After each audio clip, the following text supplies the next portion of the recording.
I hear this question all the time from newer investors. How much cash flow should my rental property be making each month? And the answer is, it depends. All right, thanks for watching. Just kidding.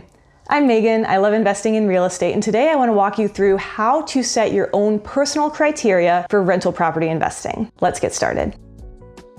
Now, I know this video says it's about cash flow, but really you need to look at more than just cash flow when considering what criteria you want for your rental property investments, because cash flow cannot give you the full picture alone. Let's look at an example. If you find a rental property that's going to make you $1,000 per month in cash flow or $12,000 per year, that seems really solid, right? A single rental property making you $12,000 in a year. But maybe you're in a super high priced area, it's a high-end property, and you have to put $1 million down to get into that property. That's a return of only 1.2% cash on cash return. That is not enough. On the flip side, maybe you find a rental property that's only going to make you $10 in cash flow per month, but you only have to put $100 down to get into that property. It's super cheap. It'll make you $120 per year. That's not much, but that's 120% return. But is it really worth your time and effort to find the building, get it financed, and manage it for just $10 per month? Probably not. So we're going to look at a few different metrics to consider when you're trying to set your criteria for rental property investing. And we'll start with cash flow. If you've watched any other YouTube channel about real estate investing or listened to the podcast, you've probably heard that a lot of people look for between $100 and $200 per door per month for their rental properties. So a single family might make $200 per month, or maybe you have a duplex that's going to make you between $200 and $400 per month, or with a 4-family, you'd be looking for $400 to $800 per month in net cash flow. It's very important to make sure you're looking at actual net cash flow. So after you've received your income for the property, you take out your mortgage, the PITI, you take out vacancy expenses for when tenants turn over, you reduce it by how much you have to pay a property management company, how much you have to pay for repairs and maintenance, utility costs, and so on and so forth. And make sure you're setting aside money in a CapEx fund and you're not counting that towards cash flow either, because at some point those big ticket items will come up and you need to have that set aside in a reserve fund. So if you're looking at true net cash flow after all of those things and you're making $100 to $200 per month per door, I think for traditional long-term rental properties, that's a great place to start. And what I found in my portfolio is if I start around there and then I'm running it more efficiently over time and getting those rent raises in over time, I tend to get my properties up to the $300 to $400 range per month per door. And that's pretty solid for long-term rentals because it doesn't take a ton of my time once I have it running efficiently. If I have a good tenant in place in a well-renovated property, then I'm really only hearing from them a few times per year at most for repair and maintenance needs. So it doesn't take a ton of my time. That's a pretty good return on both my money and my time. That being said, if I do a more management-intensive strategy like midterm rentals or especially short-term rentals where there's a lot of guest turnover, there's cleaners I have to coordinate with regularly, then I want a much higher net cash flow per month. I'm going to start around $500 net cash flow per month for a midterm rental and even higher for a short-term rental. So definitely think about your strategy and how much of your time it will take when you consider what you want that monthly net cash flow to be. Now, the next metric to consider is cash on cash return. So even if you have really strong cash flow, like we said earlier, if you have to put a ton of money into that place to get it, you might not be using your dollars super efficiently. Consider this. Historically, the average stock market return is between 7 and 11%. It depends on who you talk to and what time frame you look at. But generally speaking, most investors want to see that their money put into real estate is making at least that much. Some people say they want real estate to make a lot more than it could make in the stock market because the stock market is super passive, whereas real estate, even if it's long-term rentals that don't require a ton of your effort, is never fully passive. However, I feel that if I'm making at least a 10% cash on cash return in my first year or two, I believe that cash on cash return will slowly but surely climb over time as rents raise. And I also know that my total return is going to be higher than that. I'll speak to that in just a moment. So for me, at least a 10% cash on cash return, and I'm pretty happy. The final metric we'll talk about today is total return. And this one can get a little complicated. I usually don't actually calculate my total return. It's more of knowing that I'm buying properties that are going to appreciate, which means that my return is going to be higher than just my cash on cash return overall. The reason it can get pretty complicated with calculating this is because you make money in so many ways with real estate. And this is why I like it more than the stock market. When you buy a rental property, you make cash flow, yes, but then you also build equity over time. Your tenants pay the debt down for you and the market hopefully appreciates in your area. So that gap between what it's worth and what you owe on it just widens over time and that equity is yours.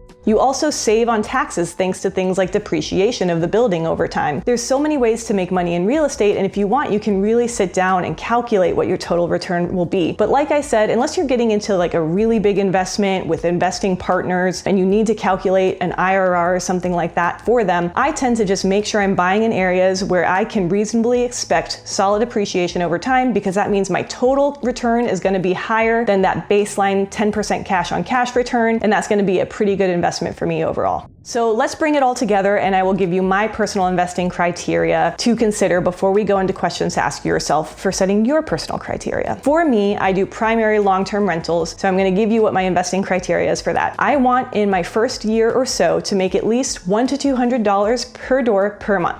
So a single family should make $100 to $200. A duplex should make $200 to $400, and a fourplex should make $400 to $800 per month in net cash flow in the first year or so. And then I do expect that to be rising over time. I want my initial cash on cash return to be at least 10%. And I want to buy properties in areas where I can expect solid appreciation over time so that my total return is even higher than 10%. All right, so here are some questions to ask yourself to make sure that you're setting rental property investing criteria that fits the life that you want. And the first step of this, it's the most difficult in some ways, but also the most fun, is to really envision that life. Picture the life you want to live. What does each day, each week, each year look like? Are you investing full time? Are you staying at home and really managing a big portfolio? Are you traveling a lot with a small but mighty portfolio at home? Do you continue in your career because you love it, but you're just building a lot of wealth on the side? Picture that life and then use that image to help you answer the rest of these questions. So what are your investing priorities? As I said before, do you have a career that you absolutely love and you just want to build wealth on the side? Then you might be looking for appreciation over cash flow. But if you hate what you do at work and you really want to leave to invest full time, you need to focus on cash flow. Next, consider how much rental income do you want or need to live? So if you want to be able to live on rental income either in the near term or in the long term, you need to calculate what that income needs to be. And if you look at through some of my other videos, I walk you through in another video how to determine your financial freedom number and how many rental properties you would need to get there. And then the last two questions are, they work together. What type of rental properties do you want to own, and what size portfolio do you want to own? Would you rather have easy to manage long-term rentals and build up to 100 of them to get to your cash flow goal? Or do you like hospitality? You'd like to have short-term rentals that make you a lot more per month and you're happy with just 10 to 20 of those to get to your freedom number. Ask yourself these questions to help you understand what you need to look for in terms of monthly cash flow and cash on cash return. And if you want to, go the extra step and think about total return over time as well. So as you can see, there's no one size fits all answer to the question, how much should it cash flow? But I hope this video gave you some things to think about and is putting you on a path for determining the right real estate investing criteria for your journey. Let me know in the comments below if you have any questions at all. Mindy and I love to hear from you. Like, subscribe, share, all the things, but most importantly, keep learning, keep growing,